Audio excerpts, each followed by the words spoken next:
मेरा नाम है काला, अरविंद काला। हिंदुस्तानी नेवी में कुर्ता पजामा, ये मोदी साहब का जो हुक्म है या फरमान है जो भी है, ये बहुत ही गलत बात है, बहुत बेहुदा बात है। और ये इनको एकदम वापस लेना चाहिए।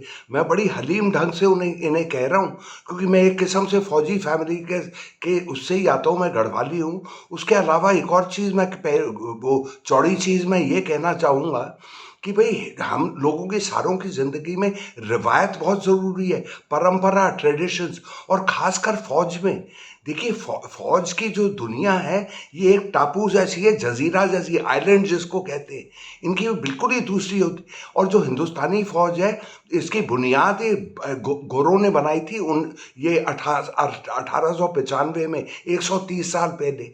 तो इन 130 साल पहले में जो भी हम लोगों का वो रिवायत बनी और तौर तरीके बने, उसमें कुछ बुनियाद तो होगी, कुछ कीमत तो होगी कि उन्होंने टिके रहे। अब देखिए, हिंदुस्तान में मोदी साहब 11वें प्राइम मिनिस्टर है, वजीर आजम। और इनके पहले 10 प्राइम मिनिस्टर थे, किसी ने नहीं छेड़ा फौज को। और मोदी साहब यही कर रहे हैं। तो मैं एक ही चीज चाहता हूँ, मोदी साहब ये साथ जो 10 प्राइम मिनिस्टर थे, इनमें कोई इल्म नहीं था, आप ही में है। अब मैं एक छोटी सी बात बताता हूँ आपको। हिंदुस्तान में एक चीज, मोदी साहब और अमित शाह तो गुजराती हैं।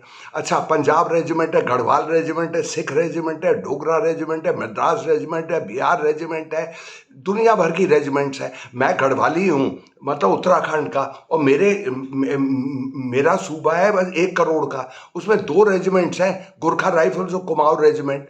और मोदी साहब के गुजरात में 7 करोड़ लोग हैं और 1 रेजिमेंट नहीं। और एक गुजराती वजीर आजम और गुजराती होम मिनिस्टर इस किस्म का फैसला ले। मेरा एक सीधा साधा सवाल तो ये है कि मोदी साहब, आपने कितने लोगों से मशवरा किया? चलिए, यहाँ अपने वो जो ये मुखिया हैं, वो एडमिरल या वाइस एडमिरल, चीफ एडमिरल जो भी है, उन्होंने कम से कम 50-60 एडमिरल आके गए होंगे। आपने किसी से वो किया, रिटायर्ड नेवल ऑफिसर्स या बाकी लोगों से, कि भाई कुर्ता पजामा ठीक है या नहीं? अब ये गजब की बात है। ये इसके पहले पता नहीं वो इंट्रोड्यूस हुआ भी है या नहीं। फौजी से मैं अफसरों की बात कर रहा हूँ, सेलर्स की नहीं। मैं ये इनकी एक एक ड्रेस होती है, सफ़ेद जूते, सफ़ेद पतलून, सफ़ेद कमीज, और वो जो टोप होता है उनका, टोपी, तो उसमें वो भी सफ़ेद होती है, एक वो काली पट्टी वो ऐसे रहती है, इस तरह से। तो ये रही है ये इतने साल से, जब से 130 साल से। और मोदी साहब ने अचानक ही उन्हें कह दिया कुर्ता पजामा। अरे मोदी साहब, असल बात ये, किसी भी फौज की, हिंदुस्तान की हो, यूक्रेन की हो, अमेरिका की, उसका नाम होता है चुस्ती पे चलता है, चुस्ती पे। कि आप 5 मिनट में तैयार हैं कि कहीं जंग छिड़ी, आपकी जरूरत पड़ी, आपके पिट्ठू तैयार है, आपकी बंदूक तैयार है, आपकी गोलियां तैयार है, कारतूस तैयार है, और आप निकल पड़े 1 सेकंड में। चुस्ती, चुस्ती, ये फौज की निशानी है कि हर वक्त आप तैयार हैं जंग के मैदान में जाने के लिए। और कुर्ता पजामा का मतलब है सुस्ती। जो भी हो, मैसेज में भी हो, सुस्ती। सुस्ती मतलब कुर्ता पजामा क्या तस्वीर, क्या है लोगों हिंदुस्तानियों के दिमाग में और फौजियों के दिमाग में भी, कि बंदा कुर्ता पजामा खा रहा है, एक समोसा खाएगा, फिर एक लड्डू खाएगा, फिर एक डकार मारेगा और फिर कहेगा सोने का टाइम है, इस तरह से। ये मैं साइकोलॉजिकल बात कह रहा हूँ। तो इस तरह से तो फौजी इस तरह से नहीं रहते। इनका वो जो इनकी तहजीब है, जो अदब है, जो इनका ये है, जो तौर तरीका है, वो है चुस्ती का, हर वक्त। तो और ये आप सफ़ेद, आप ये सोचिए, सफ़ेद जो लिबास है हमारे फौजियों का 130 साल तक, ये क्यों क्यों भाई? सारी आप रशिया की नेवी देख लीजिए, जापान की देख लीजिए, किसी भी मुल्क की देख लीजिए, सबके सफ़ेद है। और एयरफोर्स की नीली है, और ये आर्मी की वो है, वो जो जो कहते हैं ब्राउन। और इसकी वजह है, सफ़ेद में ऐसा है, जब आप पानी के जहाज़ में होते हैं और आप वो समुंदर में होते हैं, तो जो धूप होती है इतनी कड़ाके की है कि वो आपको जला देती है। तो सफ़ेद रंग ऐसा है, वो धूप को है, उसको रिफ्लेक्ट कर देता है, मतलब वापस कर देता है थोड़ा कुछ। तो और एयरफोर्स की है नीली, क्योंकि भाई आसमान नीला है। और ये और हिंदू, और जो सोल्जर है, जिसको कहते हैं सैनिक, जो जमीन में वो करता है, उसकी वर्दी जमीन से मिलती है, मतलब मिट्टी से। तभी तो उसकी मिट्टी सी जैसी होती है और थोड़ा हरा होता है उसमें, उसमें जैसे झाड़ी, और इसमें जब जा रहे हो जैसे यूक्रेन वुक्रेन में हम देखते हैं टीवी में। तो इनकी सबकी वजह है मोदी साहब, ये क्या कर दिया आपने। अच्छा, गजब की सबसे मजाक वाली बात तो ये है, ये जो उन्होंने कुर्ता पजामा कहा हुआ है, ये भी एक बिल्कुल बेतुकी सी बात है। और मुझे तो समझ ही नहीं आ रहा कि पजामा होना चाहिए और पतला सा, और उसमें जेब होनी चाहिए। पहली बात, पजामे में तो जेब होती नहीं जहां तक मुझे मालूम है। वो ऊपर कुर्ता है वो तुम्हारा इस साइड का, और वो जो अंग्रेजी में कि रंग क्या होगा कुर्ते का, सॉलिड टोन। अरे सॉलिड टोन तो जो मैं समझ रहा हूँ उसका कुछ मायना नहीं है। सॉलिड टोन, सॉलिड कलर बोलो भाई।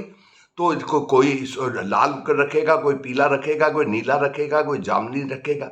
अरे फौज में तो ऐसा है कि सब एक जैसे लगने चाहिए, एक जैसे।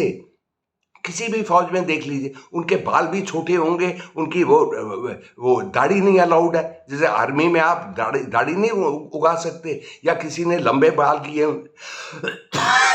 और उसमें वो बनाई हुई है, छुटियां बनाई हुई है, जैसे हिप्पी हिप्पी करते हैं या जो भी है, एक तरह से लगते हैं। अगर आपके नीले पीले कुर्ते में वगैरह वगैरह इस तरह से हो जाए तो क्या होगा।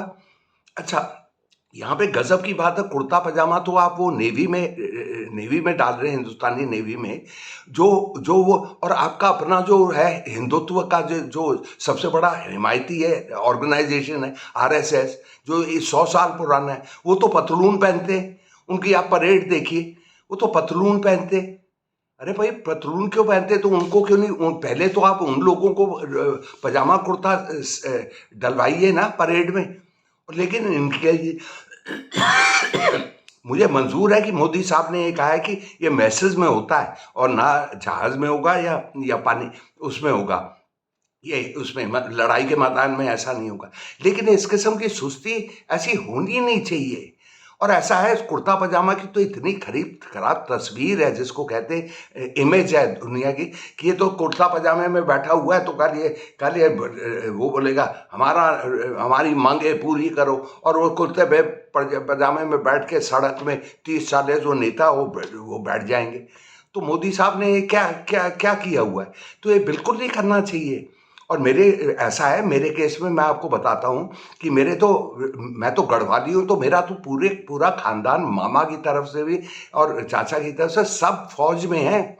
मेरा बड़ा भाई फौज में था, और मेरी 2 बहनें, एक नेवी ऑफिसर से ब्याही थी जो सबमरीन में डॉक्टर था, और एक वो कर्नल बना। मेरी माँ के 2 भाई ये थे। मतलब लगातार शुरू से एक तरफ से दूसरी तरफ सब या फौज में थे या आर्मी में थे, क्योंकि आर्मी की तादाद ज़्यादा है, और काफ़ी वो एयरफोर्स में सब अफसर थे।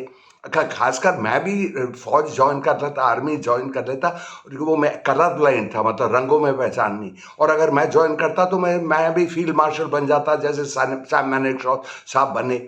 तो मोदी साहब, इस किस्म की चीज में वो आप छेड़ाखानी ना करा करिएगा। और मैं आपको अर्ज कर रहा हूं कि आपका ये आपको फैसला वापस लेना चाहिए। आपको तो सबसे कंसल्ट करना चाहिए, सलाह मशवरा आपको लेना चाहिए था, रिटायर्ड नेवी वालों से, रिटायर्ड इनसे, हजारों लोगों से। आपको बाहर भी पता करना था, लोग बाहर भेजने चाहिए थे, स्कॉलर या नेवी के या इसके, कि भाई आप लोगों ने अमेरिका, आप लोगों ने कितनी तब्दीलियां की है इन लोगों के लिबास में। अच्छा, यहाँ पे एक जो मजाकिया बात ये है कि जो कुर्ता पजामे की बात कर रहे हैं, मोदी साहब का तो हिंदुत्व पे इतना ज़्यादा जोर रहता है। मोदी साहब, आपकी इल्म में थोड़ा मैं इजाफा कर दूं, जो कुर्ता पजामा है जो आप ये उनको कर रहे हैं और जो खुद आप पहनते हैं, ये मुसलमानों का है। हिंदुओं का जो लिबास होता है आदमियों का, वो होता है धोती, जैसे महात्मा गांधी पहनते थे। अच्छा, इसका मैं सबूत पेश करता हूँ। आप वो बीबीसी की कोई हिंदुस्तान की पिक्चर देख लीजिए, तस्वीर देख लीजिए, फोटो 100 साल पुरानी, और आप देखेंगे कि सारे हिंदुस्तानी मर्द, ये हिंदू मर्द धोती पहने हुए हैं, ये महात्मा गांधी जैसी। और जो मुसलमान थे हिंदुस्तान में उसी टाइम के, वो कुर्ता पजामा। तो कुर्ता पजामा तो ये मुसलमानों की ड्रेस है, हो गई है। और मोदी साहब वही आप वहां पे लागू कर रहे हैं, अपने आरएसएस में नहीं लागू कर रहे। मुझे अजीब सा लग रहा है और इस किस्म की चीज़ करनी नहीं चाहिए। अच्छा, एक एक चीज़ जैसे एक तो खास बात हमारे हिंदुस्तानी प्राइम मिनिस्टर्स की है, एक भी फौज में नहीं रहा है। देखिए, हिंदुस्तान में पता नहीं कितने प्राइम मिनिस्टर 10 रह चुके हैं और मोदी साहब 11वें हैं। इनमें से एक ने फौज में नौकरी नहीं की। और अमेरिका के बारे में आप जानते हैं, 46 यूएस प्रेसिडेंट्स हैं, सदर हैं उनके, उनमें 31 सदर थे, प्रेसिडेंट्स थे जिन्होंने फौज में वो किया। ब्रिटेन में विलायत में मतलब यूके में 46 प्राइम मिनिस्टर्स आके गए हैं, उनमें से 17 ने फौज में की। अब ये मोदी साहब ने कभी की, अटल बिहारी वाजपेयी साहब ने की, वीपी सिंह ने की, गौड़ा ने की, चंद्रशेखर का, ये तो नेतागिरी कर रहे हैं। इनका काम कोई इंजीनियर है, कोई डॉक्टर है, कोई आर्किटेक्ट है, कोई ये है, कोई वकील है। इनका तो काम है कि पॉलिटिशियन है। और यही लोग फैसला करते हैं फौज के बारे में बिना उन्हें कंसल्ट करे हुए। अरे 2-3 बंदों का तो मेरे ही उस पे वीडियो पे तारीफ आई, उन्होंने कहा मैंने अंग्रेजी में किया था, क्या तुमने बिल्कुल बोली। और मोदी साहब इसी दांव पेच के चक्कर में या कुछ वो उसमें वो वोट खो देंगे। 12.5 लाख लोग हैं हिंदुस्तानी फौज में, और जितने और होंगे जो रिटायर वगैरह होंगे वो 20-30 लाख होंगे। तो उनको भी खिलाफ कर दिया मोदी साहब आपने, और उनकी फैमिलीज को भी। कोई ये चाहता ही नहीं, फौजी की बीवी या फौजी का लड़का ये नहीं चाहता कि मेरा माँ बाप जब सर्विस कर रहा है तो पजामे कुर्ते में घूम रहा है। अच्छा, ऐसा नहीं है कि शिप और इसमें ऐसा होगा, लेकिन ये सारी जो चीज़ें बनी हुई हैं इतने सालों से, इनमें कुछ कीमत होती है मोदी साहब, इनकी बुनियाद होती है बहुत पक्की। और उसको ये फौजी मामलों में अगर आपको दखल अंदाजी करनी है तो बहुत ही सोच समझ कर कि आपका उसका होगा क्या। सारा कुछ वो इन लोगों का है, उस क्या सदियों से क्या युद्ध होते गए हैं। अरे हमारे जो 2 वर्ल्ड वॉर्स में, एक में करीब 62,000 हिंदुस्तानी सैनिकों ने जान गंवाई थी और दूसरे में करीब 57,000, और मेरे ख्याल से उससे ज़्यादा 1.5-2 लाख घायल भी हुए थे, जख्मी भी हुए थे। तो हम लोगों की वो जो जो रिवायत है फौज की बहुत है, और वहाँ पे मोदी साहब ने ये जो दखल अंदाजी करके बहुत गलती की है। मोदी साहब, मैं सलाम करके आपको कहता हूँ, आप देशभक्त हैं। मैं भी गद्दार नहीं हूँ, ना चाइना का जासूस हूँ, ना पाकिस्तान का दलाल हूँ। मेरे पास एक बस वैगन आर है और कुछ नहीं है, और ये होंठ हैं जिससे कुछ लफ्ज़ निकलते हैं। तो मोदी साहब, आप मुझे अंदर ना कर दीजिए कि ये गद्दार है, इसको पकड़ो। अच्छा साहब, तो मैं, मेरे नाजरीन, आप अगर आपको अच्छा लग रहा है वीडियो तो यार आगे बढ़ाइए, मेरी शोहरत बढ़ाइए। तो मेरी रुखसती का टाइम हो गया, तो खुदा हाफिज़।